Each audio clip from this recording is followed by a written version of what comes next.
Hello everyone, welcome back. Welcome to my beast. Myself Munish. As you all know that we are doing the PYQ series of various exams जो UPSC conduct करवाता है. हमने UPSC civil services का paper discuss किया है 2025 का. Thereafter we did the CDS. हमने उसका पॉलिटी सेक्शन भी किया, हमने उसको इकोनॉमी सेक्शन भी किया.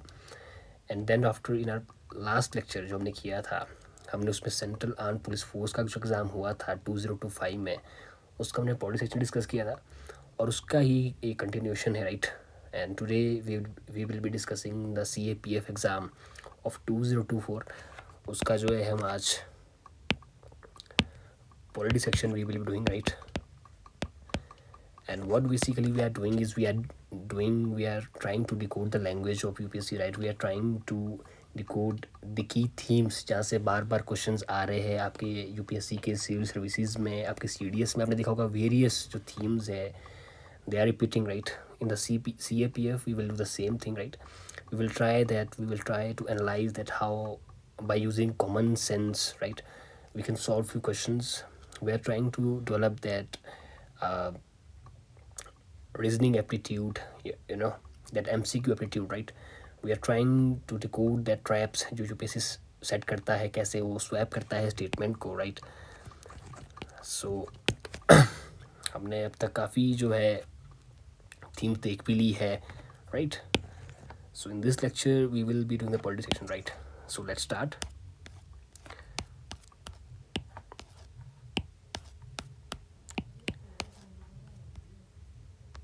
सो one thing again I want to say that कि आपने मुझसे पहले कोशिश करना है क्वेश्चंस को सॉल्व करने की, right. And then try to see that where you guys are getting it wrong, right. And one more thing I want to say that it is something that we are doing beyond fundamentals, right. It is something we are doing secondary. It is not possible that by looking at the question and seeing that statements are given in some ways, right, in some language, and we will be able to solve the question and we will able to crack the exam, right. It is not right. We must have our fundamentals strong, right, and then after we can do this, right. It is secondary thing. तो primary तो fundamentally हमने strong करना है, right. So let's start. तो पहला question आप दे सकते हैं, आपने मेरे से पहले कोशिश करेंगे सॉल्व करने की, राइट. तो इसमें पूछा गया था कि under which one among the following articles of the Indian constitution of India a member of civil service whether of union or of a state seeks protection from unlawful dismissal. So this question is basically from civil services, जो हमारा एक UPSC joint PSC या फिर state PCS का जो topic है, right. 308 से articles उसके स्टार्ट हो जाते हैं, right. So it is basic common sense that first we will be talking about recruitment वाली things, right. So it is basically article 309 talk about it. तो it has nothing to do with article 309 और and 315. Article 315 अगर हमें पता होगा तो it is basically UPSC establishment, right. So C भी नहीं हो सकता, right. And D talks about state PCS. सो इस तरह से हमने लेके चलना है. पहले ट्राई टू एलिमिनेट, अगर तो आपको पता है तो well and good. So article 311 इसका जो है करेक्ट आंसर था, right. It talks about your protection from unlawful dismissal from the service, right. So article 311 जो है इसका करेक्ट आंसर था. ये तो यहाँ से हमें पता चलता है कि भी जो UPSC है, स्टेट PCS है, ये बहुत ही इंपॉर्टेंट एक थीम निकल के आता है, राइट. तो आप देखेंगे बार बार यहाँ से जो है क्वेश्चंस भी एग्जाम में आ रहे हैं. Now next question, yes. So next question was which of the following statement is are correct. So this question was basically tough one, I will say, right. क्योंकि अमूमन हम ये सब चीज़ें नहीं पढ़ते हैं. That the Muddiman committee recommend the separation of accounts from audit as a necessary financial reform. The Indian Institute of Public Administration was set up on the lines recommended by doctor Paul H. Appleby, right. तो इतना factual. सो ये question होते हैं leap of faith. अगर तो आपको पता है तो अच्छी बात है, otherwise you can skip those question, right. और जो इसका आंसर था, अगर आपने लीप ऑफ फेथ लेना ही है तो लग भी रही है जेनरिक स्टेटमेंट सी लग रही है दोनों. इसका जो आंसर था C था, बट यस एग्जाम प्रेशर में इट इज़ नॉट पॉसिबल. अगर आपको आता है तो you can skip, and if you want to take that leap of faith, right, so you can choose both 1 and 2, right. Most of the time ऐसा होता है कि but leave. Next Next question, which one among the following reports states that the budget is seen not as a simple balancing of tax receipts against expenditure but as a sophisticated process in which instruments of taxation and expenditure are used to influence the course of economy? Right, economy का question है basically ये, और ये भी complete factual था right. इसमें क्या आप लॉजिक लगाओगे? It is not something decoding right, it is completely factual. So D जो है इसका राइट आंसर था right. So D was the correct answer right. So now next question was some rights, again fundamental rights. अगर हम देख रहे हैं बार बार, चाहे वो CDS हो, UPSC हो, fundamental right is a very important की थीम. जो TPSP है, ये फंडामेंटल ड्यूटीज़ है, ये सब हमें टिप्स से पता होनी चाहिए राइट. सो इसमें क्वेश्चन पूछा गया था कि some rights contain in part 3 of the constitution of India are enforceable against the state only.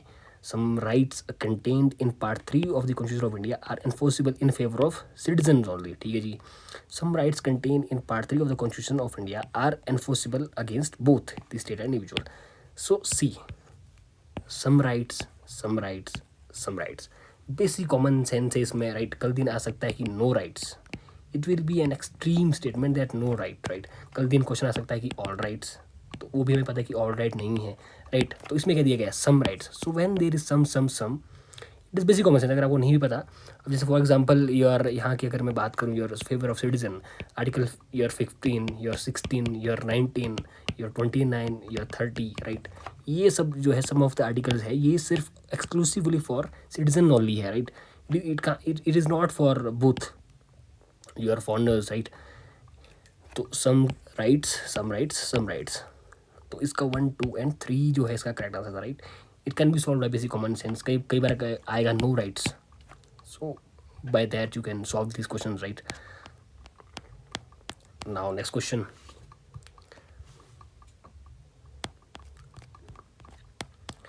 Yes. So next question was match list with list 2 and select the correct answer using the code given below the list. So हमें match करना है basically इसमें जो commission committee है और उसने क्या suggest किया reforms in civil service examination right.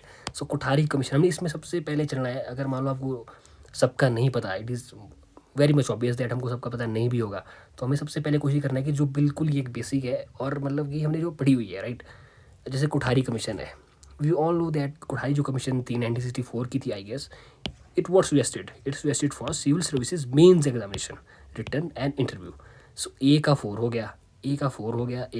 गया. तो साथ साथ में क्या करना है, हमने एलिमिनेट करते चलना है. ये तो गया, C and D is gone. Now Satish Chandra committee, चलो ठीक है, अगर मान लो उसको नहीं भी आता हमारे को कोई बात नहीं. Now your PC Hota committee right. और जो PC होटा कमेटी है, it did what, it suggested for your entrance exam for civil services examination after the class 12th. So this commission recommended this right, your PC Hota committee. तो C का जो है 2 हो गया right. तो वैसे तो हमारे पास आंसर आ गया, but still we will study right. Your Satish Chandra committee did what, inclusion of medical and engineering subjects right. So B का 1 राइट. सो ये तो एलिमिनेट हो गई. D is your professor Y K Alagh committee, objective methodology for personality assessment. अगर हमारे को नहीं भी बताइए तो कोई बात नहीं भाई, we will still be able to solve this question right. So ये जो है इसका जो है करेक्ट आंसर था राइट. Now next question.